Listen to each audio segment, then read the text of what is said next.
현재 유럽 극우 정당들의 성장이 경제 위기에서 비롯됐듯 히틀러의 등장도 소름 돋게 같은 패턴을 보였었는데요. 이 히틀러의 등장 배경을 알면 앞으로의 세계 경제도 어떻게 흘러갈지 예측할 수 있습니다. 1919년 파리의 베르사유 궁전, 제1차 세계대전에서 패배한 독일의 운명이 결정되던 순간이었습니다. 독일은 책임을 지고 배상금 1320억 마르크를 내라. 연합국의 강압으로 절망에 빠진 독일 국민들 속에서 한 남자가 급부상하죠. 바로 히틀러. 그는 전직 부사관에 불과했지만 엄청난 연설 능력을 갖췄죠. 우리 게르만 민족은 사실 세계에서 가장 우수하다. 훗날 극단적 민족주의를 내세우며 정치적으로 두각을 나타냅니다. 1920년 히틀러는 독일 노동자당에 들어가서 곧 나치당으로 당명을 바꾸며 자신만의 정치적 입지를 다져나가기 시작하죠. 그러던 1923년 어느 날 히틀러에게 기회가 찾아옵니다. 독일의 물가가 갑자기 폭등한 거죠. 한때 1달러에 4마르크였던 환율이 무려 4조 마르크로 폭등합니다.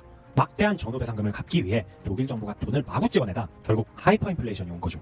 이 인플레이션발 경제 위기는 히틀러와 나치당에게 완벽한 기회였죠. 1923년 11월 히틀러는 권력을 잡기 위해 미넨에서 맥주올 폭동을 일으킵니다. 히틀러의 목표는 단 하나. 나치당이 독일을 지배한다. 물론 폭동은 실패했지만 히틀러는 무능한 독일 의회에 대항한 멋진 청년. 이란 이미지를 등에 업고 독일의 대스타가 됩니다. 히틀러는 징역형을 선고받았지만 감옥에서 자신의 정치적 야망을 담은 채 나의 투쟁을 지피라며 재기를 누립니다. 그러던 와중 1929년 세계 대공황이 찾아온 겁니다. 미국 주식시장의 거품이 꺼지자 전 세계에 인류 역사 유례 없던 경기 침체가 온 거죠. 그나마 버티던 독일 경제는 붕괴 직전까지 갔습니다. 이때를 잘 만난 히틀러, 그는 타고난 연설 능력과 정치력으로 대중의 지지를 얻습니다. 1932년 대통령 선거에서는 패했지만 바로 다음에 힌덴부르크 대통령이 정치적 압력에 굴복해 그를 독일 총리로 임명하면서 히틀러는 마침내 독일 권력을 장악했습니다. 총리 자리에 오른 그는 가장 먼저 무너진 경제를 살리기 위한 조치를 단행하죠. 먼저 고속도로 건설과 같은 공공사업을 통해 무려 100만 개 이상의 일자리를 창출했습니다. 그리고 제2차 세계대전을 준비하는데요. 군비 확장에 돈을 쏟아부어 군수산업을 활성화시키며 당시 독일의 실업률을 30%에서